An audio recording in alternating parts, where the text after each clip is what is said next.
Hi, welcome to the Quantum Canine Show, and today we're going to watch a little clip and then we're going to talk about it.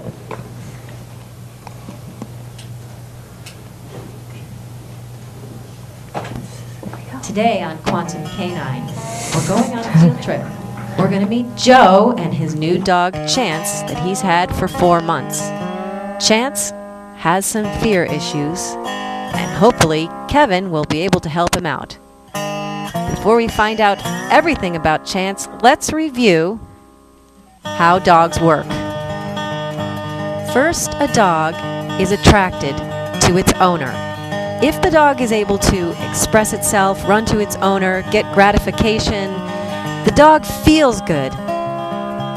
Conversely, if the dog feels a pull of attraction and is confronted over this behavior, this is stored in the body as fear. It's filed and tagged by the dog system. The fear stays in there until the day the dog re-encounters someone similar to the first person who instilled the dog with fear, with confrontation. The dog feels bad.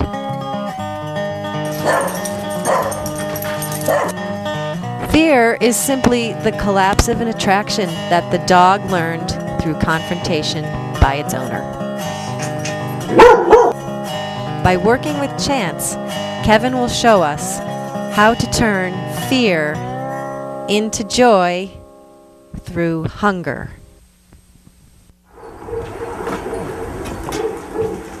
Picture yourself with a dog. Hey, Joe. Hi. Kevin B here. Nice to meet you. Come on in. Hey, buddy. This is Chance. Chance. Oh, good dog. See you, Chance. So, Joe, how old is Chance? Chance is about 2. We think he must have been trained for hunting, for a bird dog. Mm-hmm. And I guess he didn't cut it, and that's probably why the owner gave him up. I mean, he did take good care of him. He just gave him his shots before he gave him up. Right. But You're a good boy. Now, smelling is a form of hunger. It's a form of ingestion. So he's finally working his way up to smell the boots. Those are your boots, Trish? Mm-hmm. Yeah, he's working his way up to smell, make contact with Trisha indirectly through smelling. So in other words, if he is absorbing his world through smell and through actual ingesting of food, he's starting to switch from the balance fear center to the hunger pleasure center. So we can actually turn fear into pleasure if we can get the hunger stronger. So like the worst thing to do with this dog is put a bowl of food down every day and feed the fear factor. We want him to learn. What I do, Joe, I mentioned resistance. The more resistance he overcomes, the more fear he's got to let go of to overpower resistance. Think of fear as like, remember I said holding back? right. Well, animals only hold back for one reason, fear. So when you see a deer out there, he's holding back because he's afraid of a potential predator, potentially somewhere. And you see him get totally energized as soon as he sees the predator, human, dog, boom. He's got all that energy at his disposal. Right. So it's like a battery. The battery's held back energy for fear. This is universal to every living organism. At any rate, the only way we can turn that fear back into pleasure is by overpowering resistance, overcoming resistance. Does that make sense? Yep. So, this is a good little cookie because it's hard. Now he's perceiving. Now what's very interesting now, he's actually making a social trait to fit with me and the camera. He made himself lay down because we're so up. He actually flipped polarity to fit with us, which is beginning of gaining social confidence. That should be the only time he eats. Another thing, how do people announce themselves with a doorbell? No, just knock on the door. Knock on the door. You should knock on that door, and anyone that comes to the house, that's the only time he should eat, is down at the door. How many times do you come and go, or someone comes and goes? 10 times a day, 20 times a day. You can take his meal, portion it out. 20 times is the meal. He eats the same food, but he's eating it like an animal eats in nature to overpower fear, overcome fear. Yeah. We're not going to deprive him food, but he's going to work for a living the way animals are designed to work. So he's working through his nature to solve problems. Neat. This is very nice. So the dog is in repose. Now I'm going to stand up, and if he gets unsettled, you're going to rub the dog, his top line, smooth it into his gut region. And by the way, there's a whole nerve. Yeah, now rub the dog his top line. Oh, yay, oh, yay. Yeah, that's nice. That's a nice. Now let me jiggle your thing while you touch it. Let me have the cheese. Oh, yay, oh, yay. Nice long strokes, really, yeah. And work it around. Oh, nice. Nice long strokes. Just keep going. Good dog. Look at that dog.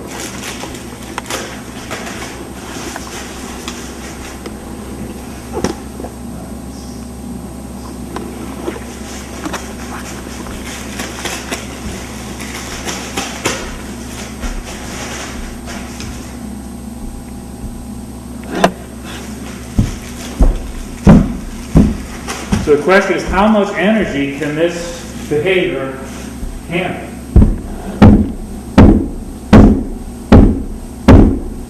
That's his breaking point. See how we stopped the food? Yeah. That's his breaking point. But look how high we got the breaking point. Yeah, you did the food. Oops, sorry. Doesn't matter who gives him the food either. The act of ingestion, he's letting me into his system. If he eats food in my presence, he let me in, energetically speaking. Now notice I turn a little bit oblique there. I'm less of a predator.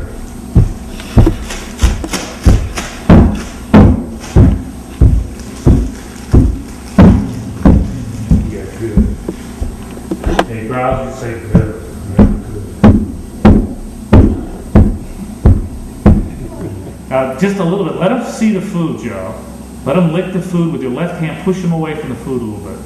With your left hand, very gently push him away. Good. Now push away a little more. Yeah. Now back up a little, half a step. Good. Encourage him to come toward you. Good. Push him away again. Yeah.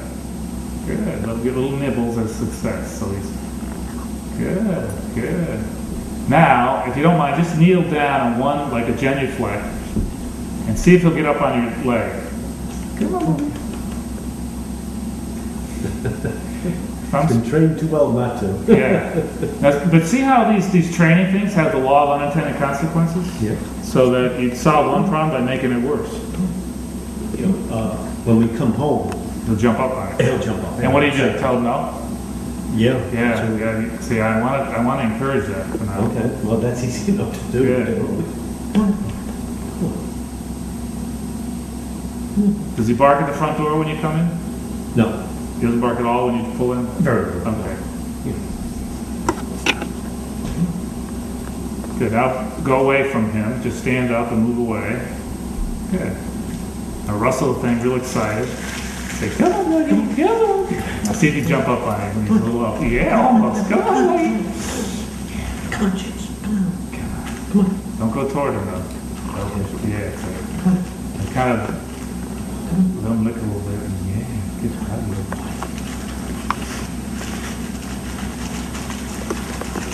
Yeah. Jeez. Now just for the heck of it, push him away from you. Push him away. Yeah, that's right. Push him away. Come on. Yeah, good. Now wrestle the thing. Wrestle. Let him come over and get a piece. Let him eat one.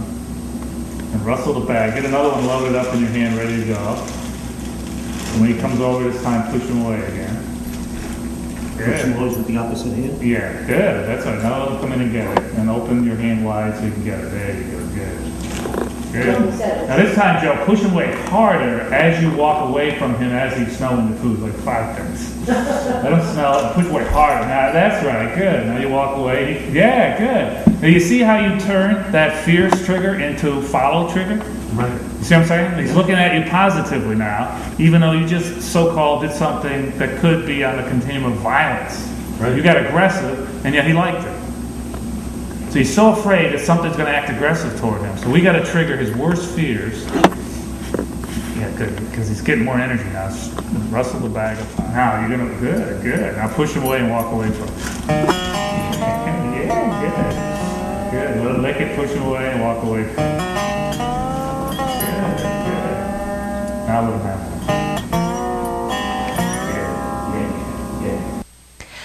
Okay, Kevin, well, that was really interesting, meeting Chance. Chance is the hardest working dog in Walpole, or Yeah, he is. wherever town we were in. Maybe you could talk a little bit about what fear is. Yeah, fear is usually confused as emotion. You'll hear there's the primal emotions, fear, anger, purity. And I don't know what the latest catalog is at the moment, but fear is not emotion. Emotion is a state of attraction, and fear is the collapse of a state of attraction, which you were referencing at the very beginning, how dogs work. So a feeling is a want, a desire? Yeah, feeling is distinct from emotion, and it has nothing to do with fear, per se. But fear is the collapse of a state of attraction, period. There's only one fear. All the fears that we could possibly have root back to the one mother of all fears, which is the fear of falling. So you'll notice every animal, there's only one universal fear in the animal kingdom, and that's the fear of falling. Even birds have a fear of falling, which is why we say you have to kick them out of the nest. They don't want to fly initially. So when we were seeing Chance, he was showing a fear, and so he was really keeping his feet on the ground. Yes, he's completely concerned with balance, and what that means is he can only handle so much energy given what he's familiar with. So if there's more energy in the system than he's familiar with, his balance circuitry says, uh-oh, we're falling, and he tries to get away from the place. He's also, when you hear him barking, he's trying to get rid of energy out of his body because he can't handle the energy without experiencing falling. You could kind of use this metaphor. Animal consciousness is like a young child learning to ride a bike. Yes, you need balance, but you need flow. You want flow. So if there's too much energy for this young child riding the bike, they're going to fall. And they're afraid of too much energy. So the parent runs alongside the bike and just puts enough energy into the system that the child can handle.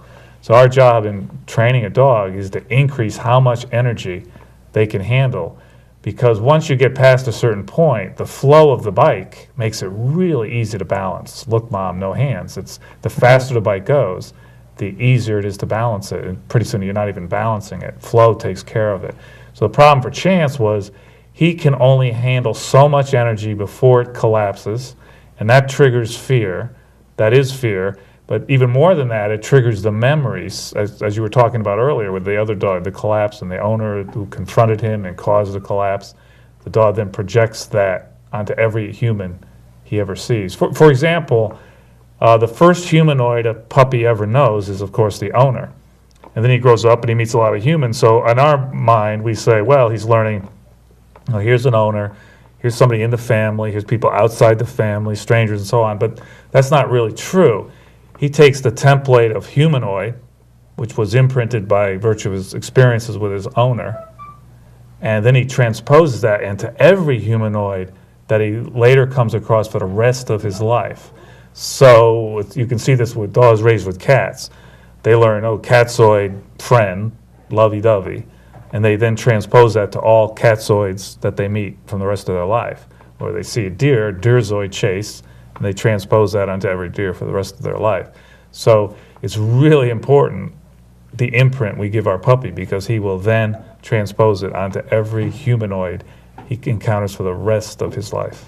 Well, watching Chance seems to prove that's true, because he's just exhibiting the problems he had with his first owner right with his new owner. The animal mind makes no distinction from something new and something moving really fast. For example, let me put it to even that way, even more graphic, something moving very fast toward them, approaching them fast. Something new, something moving toward them fast. So for example, if a wolf is going down the trail and there's an odd shape at the side of the trail, he doesn't have two different ways of processing that. Oh, that's an odd shape at the side of the trail. versus something rushing him. He just interprets it as new rushing, period. So what's relevant there is when the dog sees a new human, he actually sees his owner acting fast, rushing fast at him, which reawakens the memory of the first corrections he's ever had in his life. That is, by the way, why dogs bark at strangers. It's the owner acting strange, i.e. rushing. Hey, stop doing it, no, bad doggy. They actually project, this owner, this stranger is about to correct me. So what kind of things do you think happened to Chance when he was a puppy, things in his house, things his owners did to create this input? Yeah, the normal house training.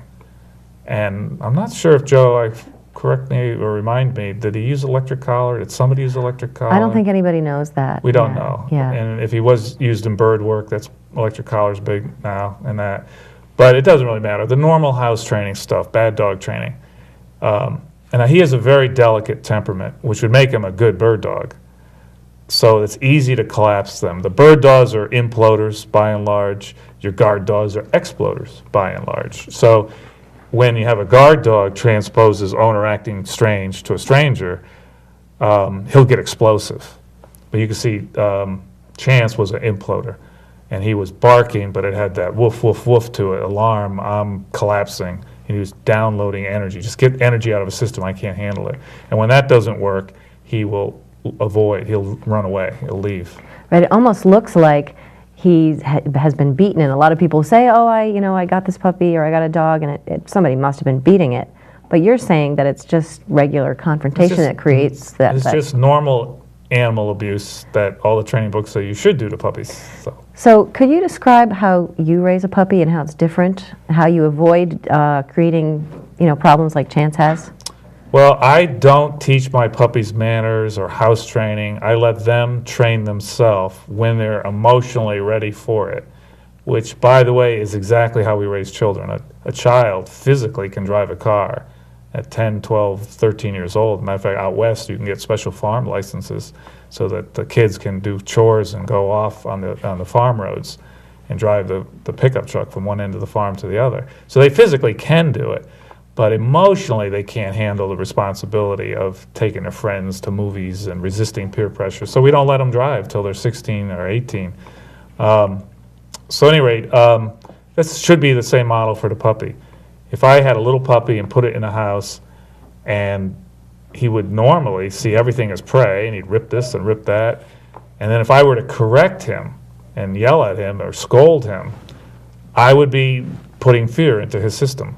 And yes, he would learn, he would, in short order, not destroy anything in a house, but would have unintended consequences of imprinting fear into the system, which he would then transpose in new moments, strangers or something unsettling. When you describe raising a dog like that, on the one hand, you say you wouldn't correct a dog, so it sort of sounds like you'll just let him run around and do whatever they want. Yeah, but I won't let him make mistakes either.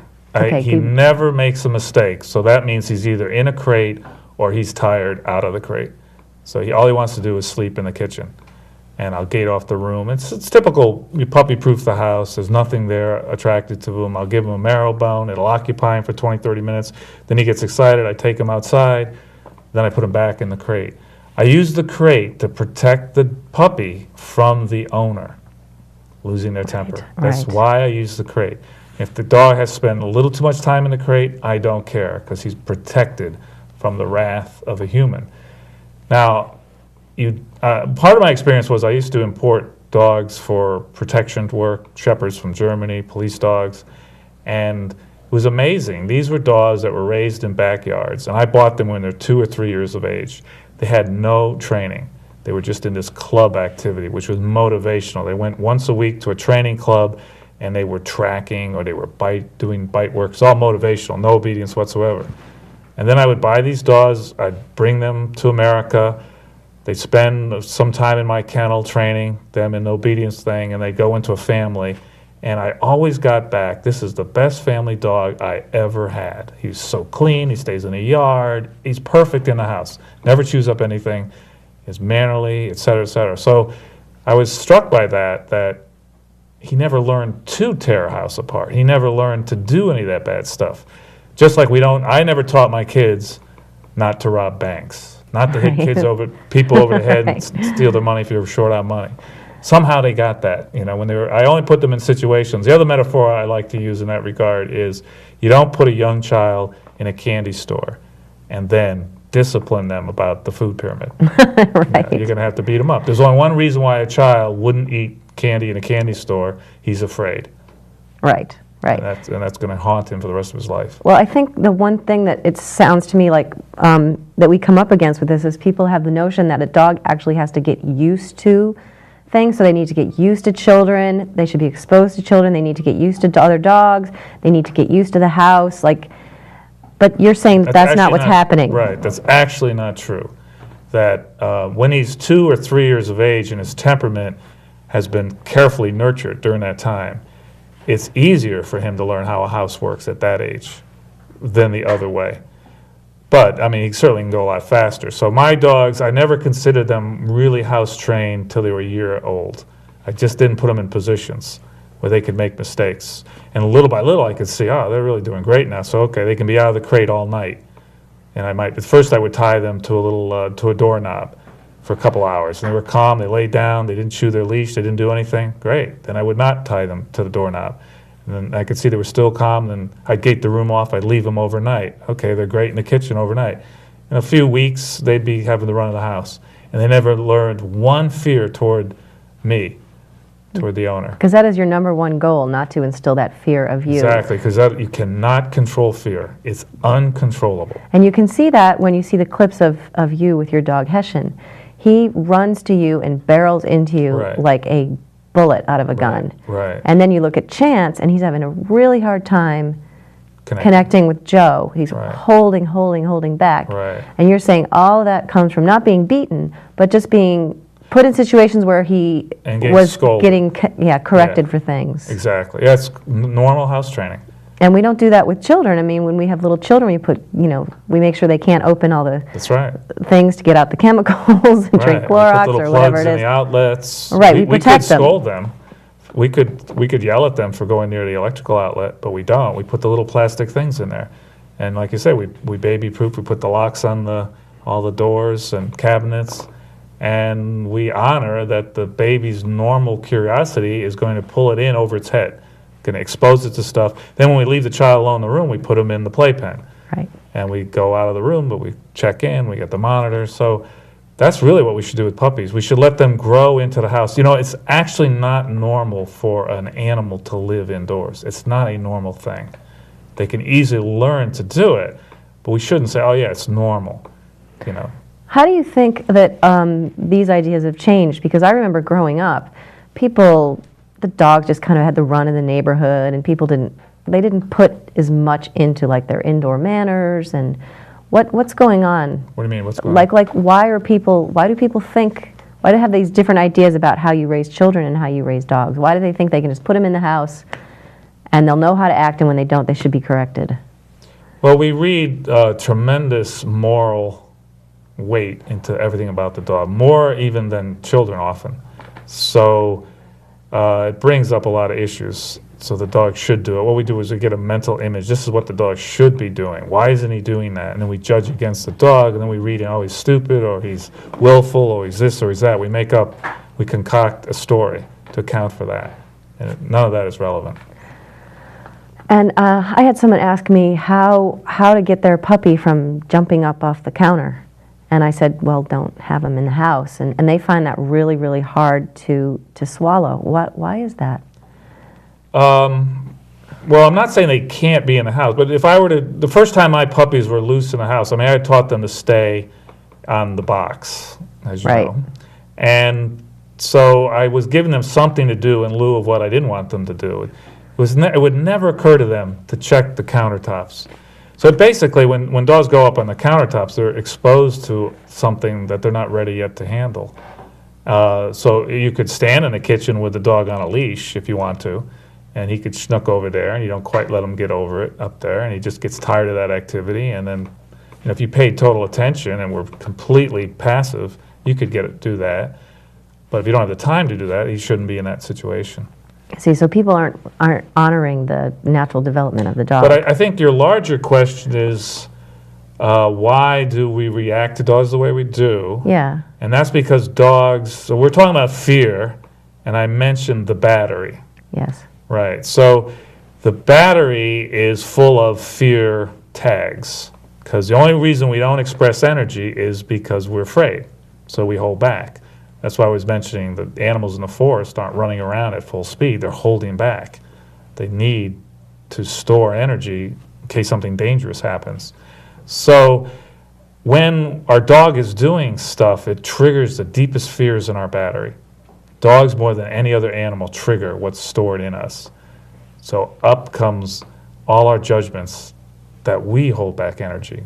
The judgments that keep our energy constrained and contained. The dog triggers those judgments. And then we project them and read them into what he's doing. So the judgments about ourselves that we learned from our parents, you mean? Yes, and Yeah. in society in general, and I believe it's even archetypal, our inherent fear of nature that's in our DNA, coming up through the Paleolithic jungle and all the trauma that we endured. We're afraid of energy. So when we see a dog with energy, we fear it and we must control it and dam it up and discipline it. And because the dog, as the clip will go belly up like that, that justifies in our mind that we're doing the right thing, that there's no need to question what we're doing. Because it looks like it's working. Looks like it's somehow. working. It looks like the dog's showing us respect and showing submission, and or is guilty and knows he's doing wrong. All of which is just stuff that the human projects into it. But to me, the dogs look so much happier. Hessian running to you looks so much happier than Chance. You kind of want to give him a little shove. Right. Help him along, help him Right. feel better. Yeah, no, Chance he's learned obedience as a way of avoiding danger from humans. And so it's when Joe was asking him to jump up, no, I do sit. Sit is how I Right. control this problem. I don't do connect. So, your dog loves you by definition. They're unconditionally loving. They have to love you, but they don't have to trust you. And that's what we can see with Chance. He doesn't trust humans. Now, Joe's mission is going to be to gain that trust. Well, what's going to be the leading indicator that he trusts Joe is he will show Joe his energy. He will give Joe 100% of his energy. And what was the homework that Joe was supposed to do? He was going to feed Chance by the Yeah, by why the door? feed the fear? Now, there's a really important point about fear. It can only be reinforced. It cannot go away, cannot be gotten over. Time doesn't heal it. It just gets stronger. By that I mean, if you think of fear in the foundation, the original imprint is the foundation for the dog's life. And if there's a fear in there, there's a wobble in it. There's an inequality in it. What would you call it? Unbalance. It's not Right. balanced. So the higher you build the structure on top of a faulty foundation, the shakier the structure. So if you do thousands of positive things for Chance, you actually reinforce the underlying fear. That's a really hard thing to communicate. But the more Joe does for Chance positively, without addressing, if he doesn't turn fear into joy, then he's reinforcing fear. So he can build the most beautiful house, but it's going to fall down, Exactly. even the higher it goes. Right. He's going to notice the dog is going to get more and more phobic as it gets older. So how is Joe going to address Chance's fear? All right. So to go back to the premise, fear into joy through hunger. Right. So all fear is, so all consciousnesses, let me back up a second, is fear falling, balance, relative to arousal, which is hunger. So in other words, consciousness piggybacks on the balance and hunger circuitry, the confluence of which makes for a coherent response. So what we want to do is get Chance really hungry.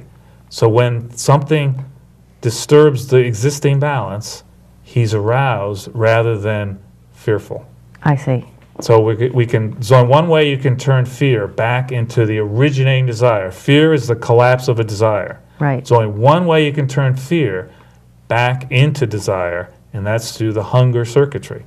And you just work it like a muscle and make it stronger and stronger Exactly. so that he's can maintain more of a connection with that desire So he without can collapsing. stay aroused, yes, so he Right. doesn't collapse.